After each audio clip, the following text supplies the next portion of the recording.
இந்தியாவில் மின்னணு சாதன பொருட்களின் உற்பத்தி வரலாறு காணாத அளவுக்கு அதிகரித்துள்ளதாக செய்தி வெளியாகியுள்ளது. இதுகுறித்து மத்திய வர்த்தகத்துறை அமைச்சகம் தரவுகளை வெளியிட்டுள்ளது. அதன்படி சென்ற நிதியாண்டின் ஜனவரி மாத இறுதியில் மின்னணு பொருட்களின் ஏற்றுமதி 2.41 லட்சம் கோடி ரூபாயாக இருந்தது.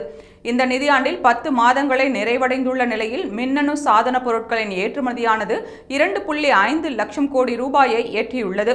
இந்த வளர்ச்சிக்கு ஆப்பிள் நிறுவனத்தின் ஐபோன்கள் முக்கிய பங்கு வகிக்கின்றன. சில ஆண்டுகளாகவே இந்தியாவின் மின்னணு பொருட்கள் ஏற்றுமதியில் ஸ்மார்ட் போன்கள் ஆதிக்கம் செலுத்துகின்றன. சென்ற ஆண்டு மொத்த மின்னணு சாதன ஏற்றுமதியில் ஸ்மார்ட் போன்களின் பங்கு 52% இருந்த நிலையில் இந்த நிதியாண்டில் 60% அதிகரித்துள்ளது. இது சுமார் 1.55 லட்சம் கோடி ரூபாயாகும்.